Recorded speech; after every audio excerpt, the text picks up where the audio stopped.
Halo teman-teman semuanya, selamat datang kembali di channel ini. Jumpa lagi dengan saya Vicky Himpong.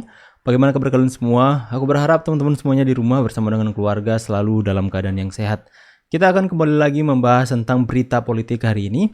Dan tanpa perlu banyak basa-basi, kita akan segera sama-sama menyimak videonya. Link original video saya sertakan di deskripsi. Dan stay sampai selesai, karena pada akhirnya kita akan membahas dan memberikan kesimpulan dari berita politik yang kita saksikan sama-sama ini. Untuk itu jangan lupa juga buat teman-teman untuk tekan tombol subscribe, nyalakan bel notifikasinya supaya kalian semua tidak ketinggalan berita yang diupdate di channel ini. So without any further ado, let's play this video. Kubu Prabowo semakin panik dan ketakutan setelah menyadari fakta-fakta ini. Politisi Indonesia itu menurut saya sederhana aja. Kalau kita nggak bisa berkuasa, kita ikut yang berkuasa. Iya. Itu aja ya. Ah, ini mumpung Bang Ray ngomong kali ini. Saya bilang 2024 ini saya aku yakin semua kekuatan termasuk partai politik sangat berhitung dan berhati-hati. Mengapa? Karena kalau kalah meleset bos masuk penjara. Hah? Tahu Bang? Kalau kalah masuk penjara itu. Kenapa begitu? Oh, kalau kalah masuk Banyak semuanya kan, semua politik. Kita kan kalah masuk tahu penjara. lah, kita nggak usah jadi bukan ya? Dapain. pura-pura dalam perahu. Berarti keputusan. Begini, semua partai politik ini kan bermasalah. Ini jadi headline. Iya, iya kan?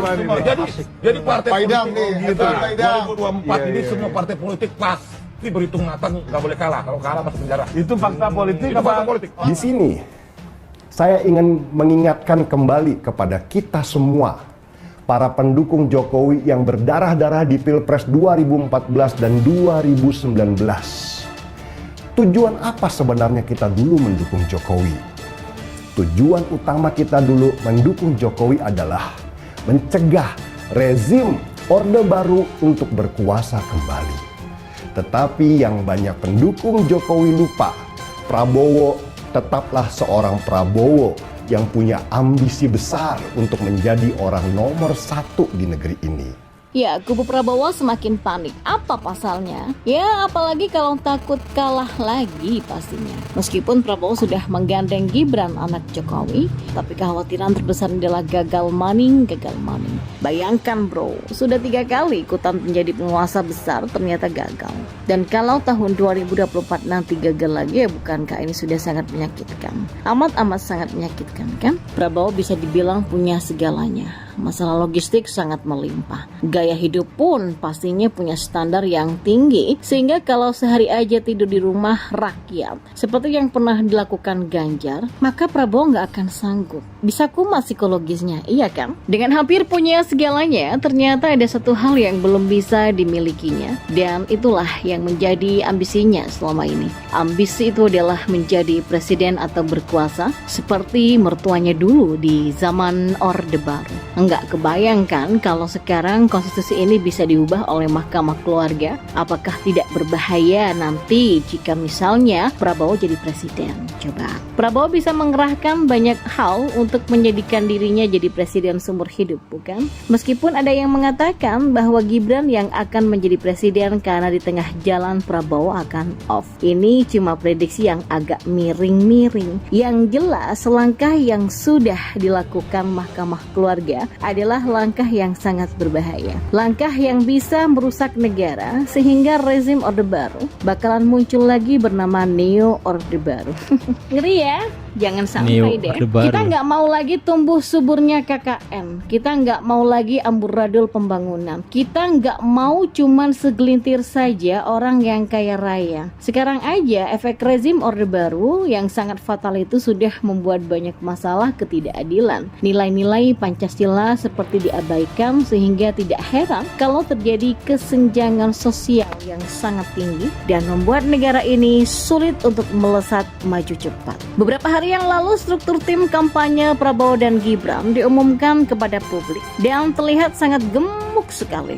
Sepertinya Prabowo masih menggunakan gaya lama. Dengan gembuknya tim kampanyenya ini seolah-olah ingin menakut-nakuti lawannya kan. Apalagi mungkin ingin menakut-nakuti rakyat. Kalau nggak salah sih, Budi Ari pernah bilang bahwa bakal masuk penjara semua kalau 2024 kalah. Mungkin saja ini ada kaitannya dengan kekhawatiran dia kalau tidak mendukung Prabowo. Dan ternyata Prabowo kok menang. maka dia juga yang termasuk akan masuk penjara kan? Nah itu hanya kekhawatiran yang berlebihan dan jelas bukan pejuang tangguh dan bisa dibilang tidak mau ambil resiko. Maka karena itulah ia pun mendukung Prabowo agar dapat posisi yang aman. Si Budi ini sudah yakin Prabowo bakal menang, padahal itu semua belum tentu. Saat ini kekuatan rakyat yang sebenarnya masih adem-adem saja. Kalau kasus-kasus tertentu dibuka umum, maka kubu Prabowo bisa kalang kabut dan akan gaduh di dalam. Yakin deh, di kubu mereka ada kepentingan juga sangat kental sekali. Ya sepertinya sesama mereka saling pegang kartu truf tuh. Karena kubu Prabowo makin panik, sumber daya yang melimpah terus dikerahkan demi bisa memenangkan pertarungannya ini. Karena mungkin inilah kesempatan terakhir Prabowo yang dari dulu didamba-dambakannya. Padahal Prabowo bisa berkaca jika sudah kalah sampai 3 kali. Artinya memang rakyat tidak menginginkan. Tapi ini memaksa dengan segala cara, bahkan dengan mengubah gayanya menjadi gemoy. Padahal gemoy bisa disingkat dengan gembong kerusuhan Mei kan ya. Saking takutnya kalah, pemasangan baliho yang sangat banyak itu dikerahkan. Tim yang gemuk meskipun banyak masalah dibanggakan. Tukang komentar di berbagai sosial media pun dikencangkan. Dan sudah pasti tukang komentar ini gak lah gratis gitu loh. Sama juga dengan pengerahan influencer seperti Abu Janda. Meski cara kampanyenya amburadul dan menjilat ludah sendiri, tetap saja dipaksakan mengangkat nama Prabowo. Dan nama Prabowo tidak terangkat-angkat, terkenal iya, tapi digemari rakyat kayaknya udah mentok deh. Apalagi Noel yang menyanjung Gibran setinggi-tingginya sebagai anak muda yang hebat, padahal hasil dari nepotisme kan, bener kan? Saking semangatnya Noel melihat Gibran yang muda itu, lalu itu dia bilang 2024 saatnya politisi tua masuk kuburan. Waduh. Dari omongannya ini langsung ditanya kembali oleh Ghazali, kalau Pak Prabowo apakah termasuk politisi muda atau tua? Kalau Noel masih punya malu, harusnya malu ya. Tapi ini kan mungkin sudah muka tembok kali ya. Akhirnya Noel kan sliding juga nih. Bahkan pernyataan Noel itu kesannya menghina Prabowo loh, menggunakan kata kuburan dan stroke. Untuk orang yang sangat berambisi berkuasa, hal yang tidak diinginkan adalah kekuburan atau stroke. Duh, Noel, ada aja kamu. Begitulah kalau mendukung hanya berdasarkan wani piro, iya kan? Jadi ketakutan kubu Prabowo semakin menjadi-jadi karena tidak banyak rakyat yang mendukungnya. Apalagi kasus pencawapresan Gibran yang disebut ilegal semakin membuat kacau kubu mereka. Kubu ini akhirnya tahu bahwa dukungan Jokowi atau bahkan telunjuk Jokowi meskipun berada di depan wajah Prabowo tidaklah akan berpengaruh besar terhadap elektabilitas Prabowo dan Gibran, malah makin anjlok. Rakyat sudah mulai paham tuh bahwa Prabowo tetaplah Prabowo. Meskipun juga diangkat oleh Jokowi atau didampingi anak presiden, maka Prabowo tetaplah Prabowo, yaitu seorang yang hanya berambisi saja, seseorang yang sulit merasakan empati rakyat, dan bahkan yang tak bisa dilupakan adalah jejak pelanggaran HAM yang sampai sekarang masih diingat banyak orang. Dan celakanya bagi Prabowo adalah kemarin Majelis Kehormatan MK ini sudah mengeluarkan keputusan atas laporan pelanggaran kode etik. Ada 2 poin loh dari putusan MK yang sangat penting. Yang pertama bahwa pamannya Gibran, Anwar Usman, terbukti melakukan pelanggaran berat terhadap kode etik atas uji materi untuk perkara nomor 90 tentang batas usia Capres-Cawapres. Sehingga Anwar Usman diberhentikan dari jabatannya sebagai Ketua MK. Yang kedua, Anwar Usman tidak boleh terlibat atau melibatkan diri kembali dalam segala proses perkara perselisihan atau sengketa hasil Pilpres, Pileg, dan Pilkada yang memiliki potensi timbulnya benturan kepentingan. Walaupun Anwar Usman tidak dipecat dari MK, dia tidak akan terlibat dalam sengketa pemilu seperti yang jadi kekhawatiran banyak pihak. Ini kan memang yang juga jadi ganjalan, seperti tersirat dalam perkataan Gibran pada Prabowo.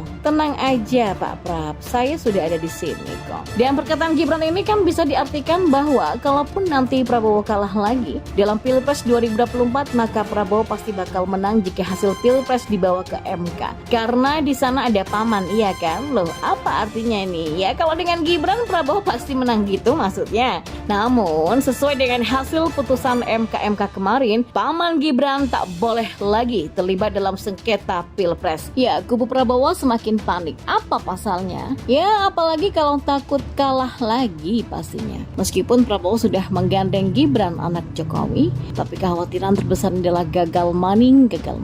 Bayangkan bro, sudah 3 kali ikutan menjadi penguasa besar, Akbar ternyata gagal.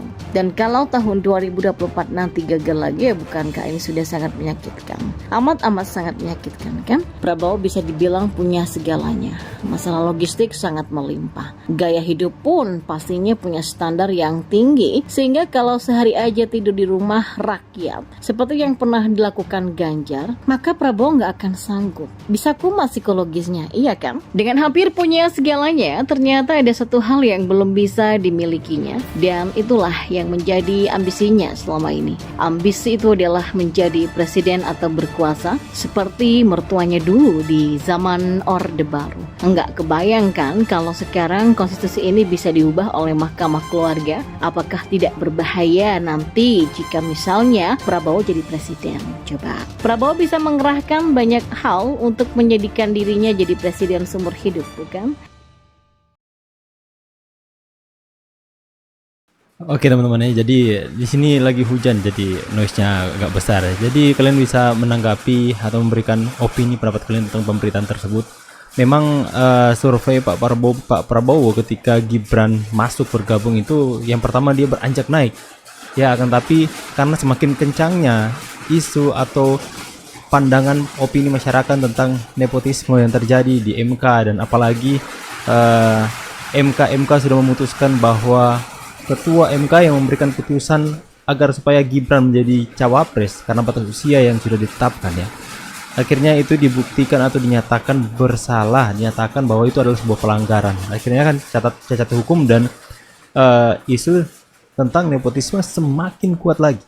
Jadi bagaimana pendapat kalian? Apakah rakyat akan tinggal diam dan tidak mau menghiraukan soal yang terjadi soal keputusan MK dan tetap mendukung Gibran, atau rakyat sebaliknya akan melawan dengan cara tidak memilih Pak Prabowo? Tulis di kolom komentar pendapat kalian. Saya pamit dulu, see you and God bless. Bye guys.